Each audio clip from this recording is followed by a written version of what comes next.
I'd like to take this opportunity also to thank USAID for organizing this event. It has been long overdue to listen to DRC voice on the issue of sexual violence.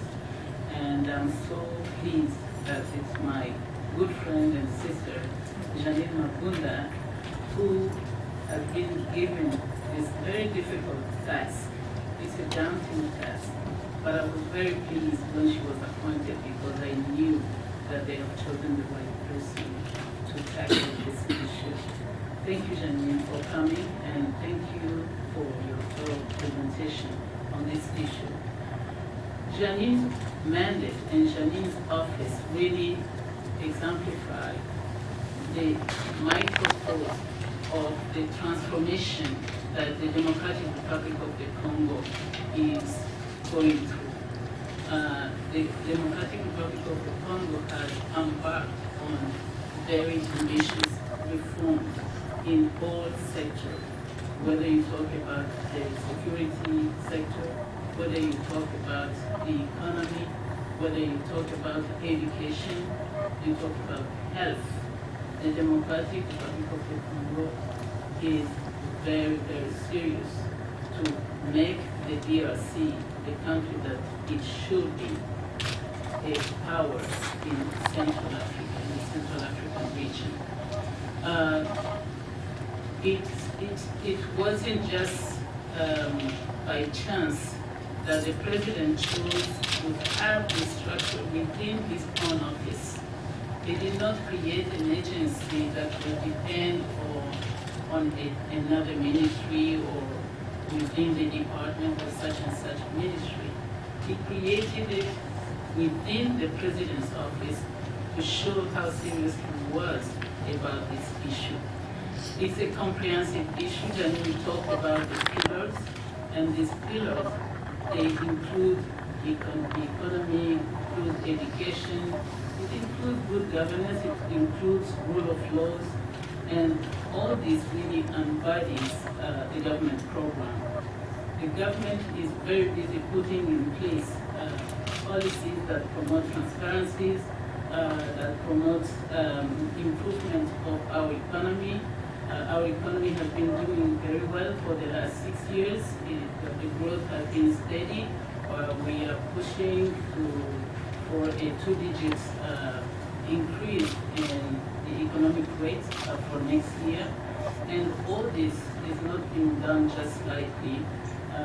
We, as a mineral producing country, we are now members of the Extractive Industry Transparency Initiative.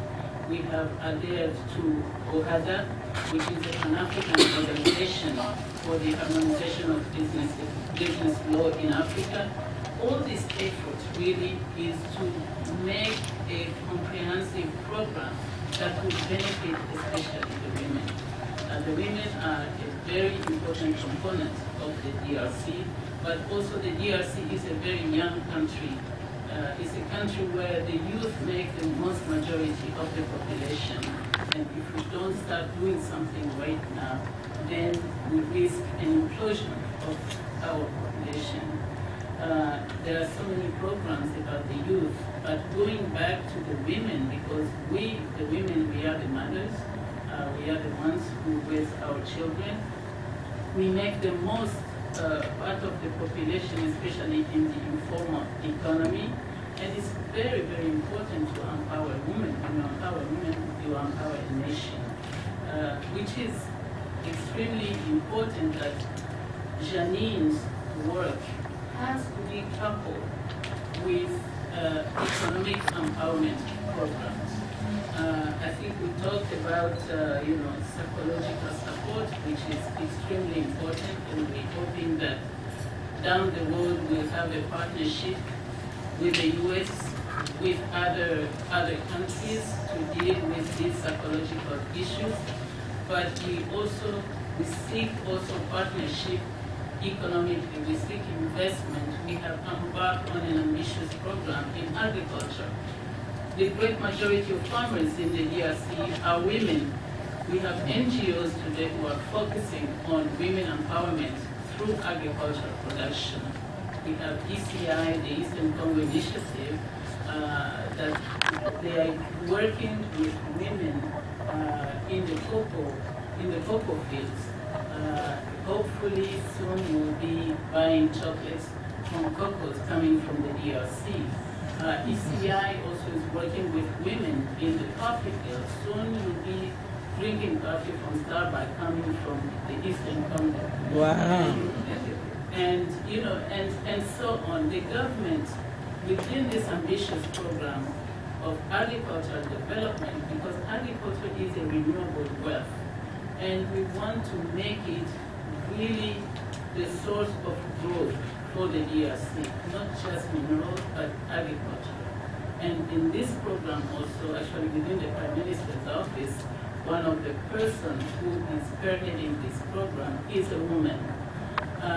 So the women, even though there are still very few in the parliament where Madame Mabunda comes from, even though there are still very few of us in the diplomatic field, but the president has insisted time and time again, whether it's political parties, whether it's in the ministerial cabinet, you have to show the parity almost, because our constitution recognizes the parity, but how do we get there? You get there through education, you get there through empowering women, and this is what Madame Janine Mabunda in many ways has been doing. So we hope, and I look forward for the time when other countries will be citing DRC's best practices. And that will be probably, you know, my proudest moment. Mm-hmm. And as we engage on this new conversation, on this new transformation of the DRC, I would like for you to work with us. Don't stay behind. Don't stay locked up in that kind of advocacy that only portrays DRC in a negative way. Talk about what you heard here and come work with us and work with Madame Mabunda and all the other structure within the DRC. I think Madame Mabunda said it much, much better than I can. And I want to thank you again, Ambassador Carson. Thank you so much for organizing this event.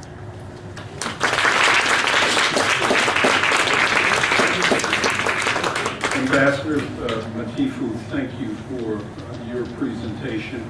And again, thank you for helping to bring Madame Mabunda here to Washington, D.C. Let me say that immediately following this event, there will be a reception, one floor above us, in the International Women's Commons area of USIP. This is sponsored by the Embassy of the Democratic Republic